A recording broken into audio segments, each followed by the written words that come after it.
this is a massive question. I could talk in front of a room of business people all day long, but 6 to 7 year olds in a classroom. Brutal. I've never done it. Yeah, brutal. But oh my God, it was so rewarding. The child's brain between the ages of 1 and 10 is developing so rapidly. It's like a sponge. It is like a sponge. And I think that we've got a real opportunity to make significant impact in those years. Yeah. They'd been in school with each other for years and they still didn't know what they liked doing. Anxious, stressed, worried. I know, I've heard that quite a lot lately and that really worries me. That's how it is, isn't it? That's how it is. This is John. And this is Nick. And this is How It Is. So into part 2 now. We'll start briefly is that To Be Enterprising came to us at the compliance guys 2, maybe 3 years ago. Yeah, I think it was about 3 years ago, yeah. I think it was a lovely girl called Pippa. Uh-huh. And I thought, this sounds really good. I'm not going to go too much because I prefer you to discuss it.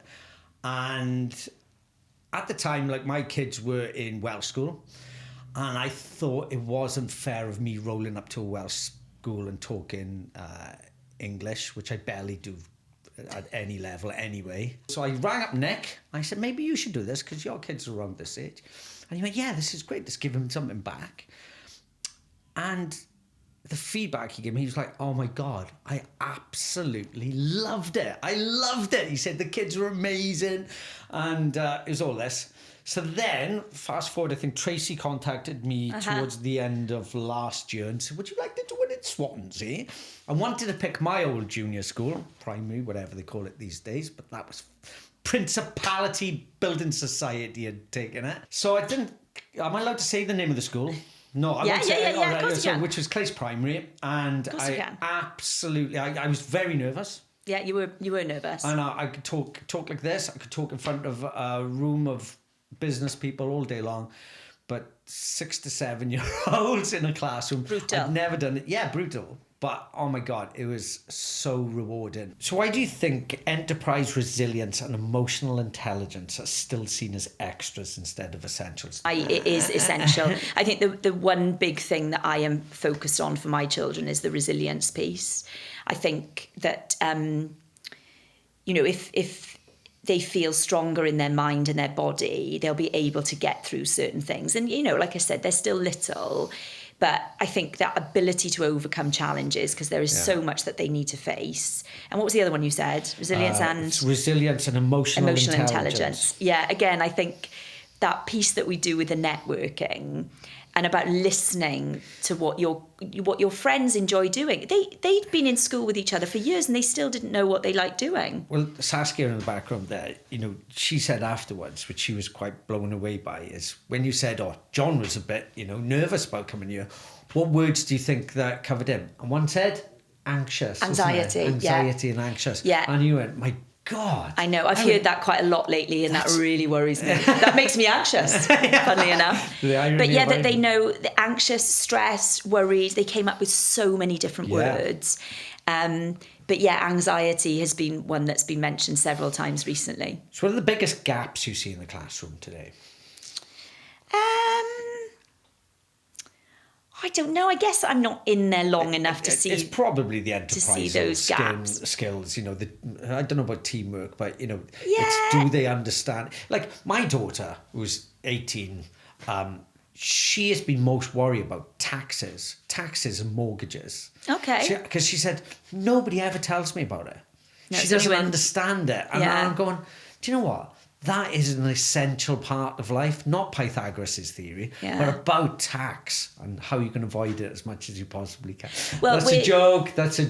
We're looking, so financial literacy is a big thing, not just with children, but also looking at how we support parents with that as well, because some of them don't understand taxes or mortgages or interest rates. And I think that there's also that vulnerability, if they're not familiar with it, that they're not going to go and seek help about it because, they should know, but they don't, and it's a minefield. And I think that the more we can prepare young people for the future and being financially literate is so important. I come from the financial background. Ironically, as I said, I'm not amazingly good at maths, right? Unlike Nick, who's like Carol Vorderman. But I work for a subprime lender. So do you know what subprime is? So you've got prime, which is somebody who's A-paid. You've got near prime, who've had historical problems. And you've got subprime, which is, habitual credit problems all the time. And really, there's only 3 ways that they become subprime. People don't really intentionally go out not to pay. That's rare. There's normally a bereavement. There's been a sacking or a death in the death in the family. Sorry, a divorce. Change of circumstances. Yeah. And those are the 3 things. And I think things like that and the resilience that you have to have of when those circumstances come up, stuff like that should be taught better. Yeah. So, again, it's more power to you for what you're doing with resilience and things like that. Is the education system failing our kids? This is a massive question. And seriously, I don't feel qualified to answer. That is such a big question. I think what I've seen from my experience going into schools and working in education for the last 4 years, well, actually longer than that as well. Sorry to interrupt, but do you see the way the curriculum changes year on year between different politicians being in charge and so on? Is that noticeable to you? Or I think I haven't been in school for a long time. No, I know. I think because we're teaching. What do you mean I know? Don't say it like that.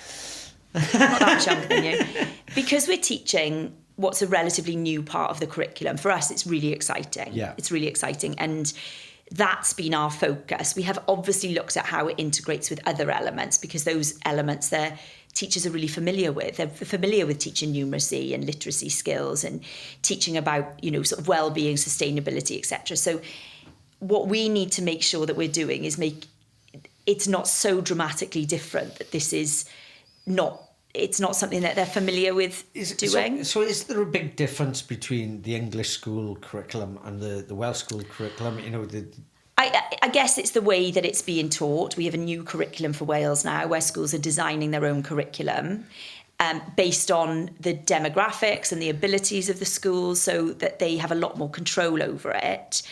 And then I guess where we're delivering enterprise in its kind of purest form, because one of the 4 purposes of the Welsh curriculum is enterprising creative contributors, very explicitly enterprising is on there.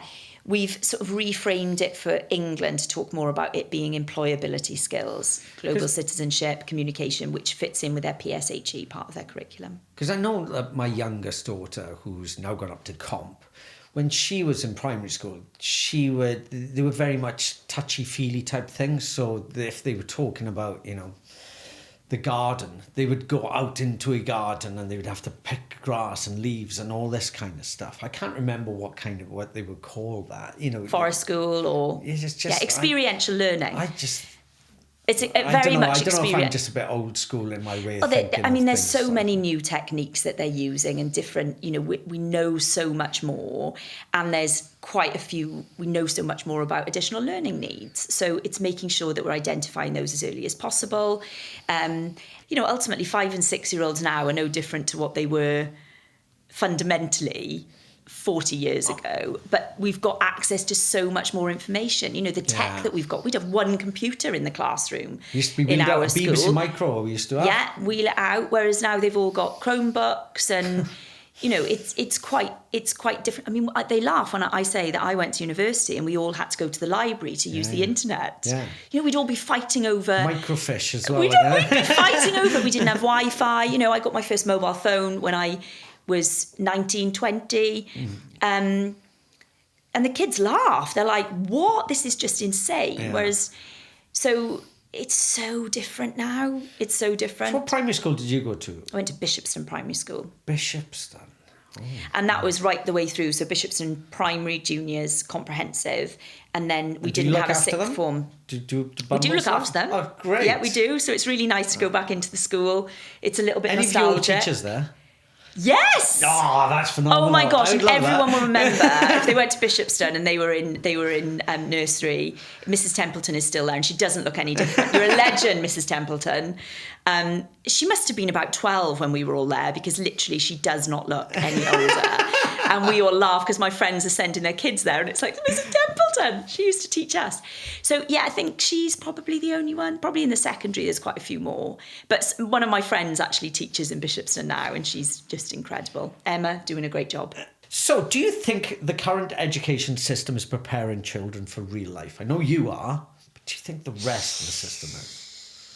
I'd like to think with this new curriculum that they are doing as much as possible within the boundaries of what they can do. You know, the kids are in 8:30 till 3:00. There's only a certain amount you can cram into a day.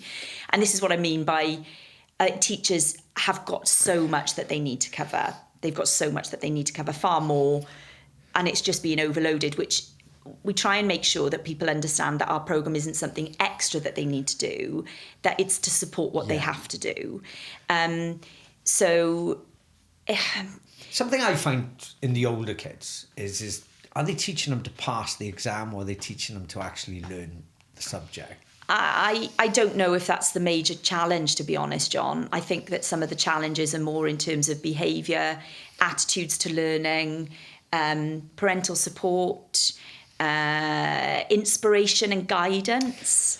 I think there's so much more that that we also need to take responsibility for from a home perspective, and we're very aware that not every child will have that luxury. I think it's role models as well, maybe, you know, and you know, if dare I say it, if the parents are unemployed, have no wish of being employed because our benefit system is pretty, you know, I've been an entrepreneur, it grates me a great deal. But if they don't see their parents going out and looking to better themselves, looking to earn money, looking to get a better life, where is the inspiration for the kid half the time? And that's why, again, having people like yourself going into schools, some young people will go from home to school to home. Yeah. Home to school to home, and perhaps not go further outside of that zone. So, you know, some of the schools we've worked with are exceptional at bringing in role models, taking the children to different places, different environments where they can learn, and are really just doing their utmost to enrich those children's lives. Why is it so important to start personal development in the early years? The child's brain between the ages of 1 and 10 is developing so rapidly. It's like a sponge. It is like a sponge. And I think that we've got a real opportunity to make significant impact in those years. Yeah. I mean, we're lucky in Wales that being enterprising is part of the new curriculum for Wales, which is great. Wow. Which is why we've sort of created these resources. But people question if they haven't been around children, they've not got children, or they don't know what they're covering at age 5 and 6. They'll be like, how are you teaching enterprise to 5 and 6 year olds? Yeah. When you're in a class with 5 and 6 year olds, or you've got your very own 5 and 6 year old, you realise how much they absorb, and this is the best stage to start talking to them. This is the time where their brain is developing the fastest. It's the time where they start to build up their own sort of stereotypes. Yeah. So getting different role models in front of them is absolutely key. And you know, raising aspirations and inspiring young people in those years is so important, because by the time they get to secondary school, they're literally heading into options, you know, exams. They're kind of, they've got their sort of preconceived ideas as to what they're going to do, whereas we could have had a real impact in those early years, introducing them to different sectors, introducing them to, you know, the electronic sector, introducing them to the housing sector, introducing them to the healthcare sector, introducing them to the education sector. You don't have to be a teacher to work in the education sector, and just trying to talk to them about the whole range of opportunities. I mean, my husband's a quantity surveyor. The boys think that what he does is Daddy counts bricks. And if I nearly said that's what he does. Counts bricks. I mean, obviously, I think he does a lot more than that. But, you know, my husband probably didn't even know what a quantity surveyor was when he was choosing what to do at university. And he's spoken to so many people about that as a career. It's a very interesting career. It's quite a clean career in terms of the construction sector.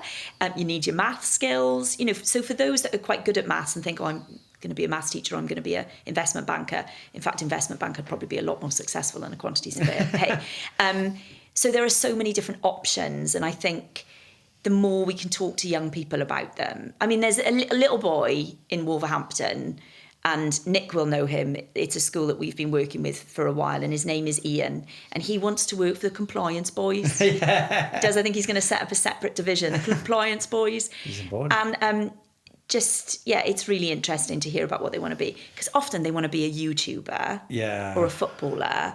You can only be what you can see. When we're teaching enterprise skills in school, this isn't about setting up a load of little businesses. This is about young people. And I'm sure that you want entrepreneurial people in your business. Yes. Having an entrepreneurial mindset, being great with ideas, looking at commercial opportunities. We reward ideas, and one thing I always say to people in the management, because one thing I'm very scared of is middle management. Okay. Middle management always put the butts on a lot of companies' behaviours. I've tried speaking to people like Porsche UK, for instance, and a middle management just cast me aside when I know that we can benefit them in stuff that we do, but they just don't give you the time of day. Now, if people try that with us, I would be devastated. I would really be annoyed. Something that I always do is give somebody 15 minutes. Okay. Nick always takes the piss. But some of the best, we talk about Matthew Westway, he came to me and he's like, look, I've got this really good solution for you.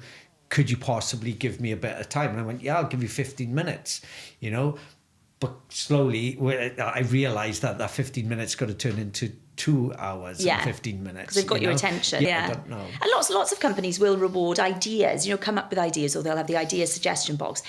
I think it's all about listening as well. It's giving employees that opportunity, because there's nothing worse than a disgruntled employee who thinks their ideas are never heard. Absolutely. And it's like, actually, they could have some really we great give suggestions. Amazon vouchers. They're the ones that are customer facing. If we're having a conversation with a head teacher or an educational expert or anybody in education, I bring in my education team leader. I'm not leading on that conversation. And one thing I really hate, or one saying I really hate, is because we've always done it that way. Yeah, totally. Oh, man, that gets my shit. And that's stunting the entrepreneurial process. Yeah. Isn't it? It's push. Yeah. That is very much that's not an entrepreneurial mindset. We've always done it like that. Well, hang on now. That was 5 years ago. We've got different tech. We've got AI. Absolutely. We've got tools that we can use. That's our customers a good change. question. You've mentioned AI. AI is always a big thing here. How will AI affect change what we're doing? Yeah. I feel, there'll be loads of people that will shoot me down now about this, but I feel like AI is going to be an incredible tool for teachers, to become more efficient, to collect information, support their children with research, get data really quick, show them how they can evaluate. But we need to make sure that the teaching of AI skills is super appropriate in primary level, right? So not only the safety aspect, but the trust and the validity of the information that they are receiving. There has to be some really solid groundwork done there in terms of, just because AI says it doesn't mean it's right. So you've hit the nail on the head. We know that with some FCA questions and people coming to us and stuff. And I think that there's so many people are sceptical about it, but we're using it. We've been using it for ages. We've been using people it for absolutely ages. People are sceptical about it are the ones who don't use it. Yeah, but I think it's just that fear as well, and of the unknown. But I mean, we're doing a lot of research at the moment now to make sure that we are prepared, that we can actually look at integrating AI into our program in some form, so that if children are looking at a business idea, so whether for their summer fates they're thinking, we're going to make a selection of honey soaps, and we're going to sell some sweets, and we're going to do, I don't know, something else. They'll do some research, what does this cost? And the tools that we've got access to, or give me some marketing ideas for selling sweets at a summer fair. Fantastic, they'll come up with shed loads. You could type in, write a business plan for selling sweets at a summer fair. They'd have a great little business plan as a basis. Now, this isn't about using it verbatim. It's not, right, that is that's absolutely solid. But it's making sure that it's used appropriately as a efficiency tool. Yeah. And just, opening things, blowing things wide open for possibilities. I think it's really exciting, but it just needs to be handled really carefully. Always needs to be handled really carefully. Okay, so what have you seen work in schools that others could learn from? What have we seen work in schools? So I know it's not always possible, but inclusivity has been really important with our programme, making sure that everybody is involved and that we make sure that we're aware of what needs are in the classrooms, that we're as prepared as possible for, Leon, if he's got a TA and actually he's quite comfortable just wandering around, great, let's not try and corral him in. And Tabby perhaps will have her fidget toy and she might call out and she might, so it's being as prepared as possible going into that environment to make sure that we bespoke it for the class. Now, I know the teacher will be so familiar with they're like their babies, they really are. They see those children every single day, but we just try and be as prepared as possible. And I think for anybody going into a school that's not familiar with going into a school, it's just being, trying to find out as much about the children as possible before you go in. Now, the next question, I'm pretty damn certain I know the answer of it, but it says, what should businesses have a bigger role in the classroom and how? 100%. 100%. And to be honest, right, okay, it'd be great if they did it with 2B Enterprising. We try and make it as easy as possible for them to engage with a school. And because I employ education professionals, they're all teachers. Yeah. That, you were nervous. You said you were nervous, but you didn't have to get up and speak. The class is led by us. So a business can get involved without having to stand up and entertain children. So there is absolutely a place for businesses to engage with schools. Yes, it'd be great if they did it with 2B Enterprising. Some of them are doing it beautifully on their own anyway, and all credit to them. Get role models, get different sectors, get different, employees out into the classroom speaking to young people. It can be an hour, it can be spend half a day there, it can be whatever. They absolutely have a place, a part to play. I agree. If you could change 3 things in the educational system in the UK, what would they be? Oh my goodness. Well, I think a lot of teachers would love me for saying this, but, rewarding teachers appropriately. Get 6 weeks off in the summer. They flipping earn it, let me tell you. They absolutely earn it. And I think I've seen that firsthand. And I think that we're losing a lot of teachers from the sector because it can be quite overwhelming now, and they're not necessarily, like I said earlier, doing what they originally went to do. Well, actually, if we go on to our first ever guest that we had on board, is Dave Hancock's of Archie David Cars. And his wife was a teacher for 21 or 22 years, I think he said, something around there. And she quit to become a car saleswoman. Really? Yeah. So what does that say? Because she had enough. She said enough is enough. Enough is enough. And I think I also worry that not all teachers realise how transferable their skills are into other sectors. Like you've just given quite a good example of going from teaching to car sales. They are, goodness me, the resilience and determination of those teachers is exceptional. The ability to manage different characters, absolutely amazing for a management role. Yeah. And I don't think they always see, they think, well, I become a teacher, I have to stay in teaching. Yeah. I'd love them to, those good ones. Yeah. That's what's teaching my children. Yeah. That's what, those will be teaching my children's children. And we need those amazing teachers, but it needs to be a more supportive environment. And I think, I heard a statistic, actually, it was when I was up in Wolverhampton listening to the news before one of the sessions, and it was something like 90% of head teachers had felt verbally abused by parents. Well, that doesn't surprise me at all. So I think... Which is sad. It's really sad. It's really sad. And I think you have to look at both sides of the story. Sorry to interrupt, but I just think of when I was a kid, right? If you went home and you said, the teacher smacked me for whatever reason, my mum or dad would smack me and go, you must have said something wrong. Now, it's the complete opposite. You go home, teachers, first of all, I'll sue them. Or number two is, what have they done wrong? They're picking on my child. My child would have never done that. And that's the cultural difference I've seen. There's a real change. I'm the same. If I went home, or my mum used to work in the school, and if we were, if you were a bit naughty, you'd have to go down to the dinner hall and stand against the wall. Yeah. And I remember her seeing me one day, and I was just absolutely mortified and worried about going home, because I knew that she'd be really disappointed in me. There doesn't seem to be that fear. Yeah, I agree. There doesn't seem to be that fear. You don't want to be fearful in school. You want it to be a safe environment for children, a learning and nurturing environment. But they've got to know there's repercussions. There needs to be respect. There needs to be respect. And, I know that some of my team have gone into certain schools and not felt safe. Wow. Not felt safe. And that's like 6 and 7 year olds, yeah? In primary school, yeah. Wow. Yeah. Not because of the teachers. The teachers are always great. Yeah, but that's, and not felt safe. That's crazy. That is wow. And people that are teaching, if they teach in certain environments, they'll know that that can be a thing. Gosh. Or it can change the entire environment. And I think a lot of teachers perhaps don't feel they're not prepared for that. Yeah. They're not prepared for that. And they're not supported as well. Not supported. By the system, if anything. Yeah. Okay, so what's the long-term vision for you and Bumbles? Well, we're looking at an animation, which would be really exciting for the business, looking at developing the resources that we service, more age groups, get more resources on there to support teachers. Europe?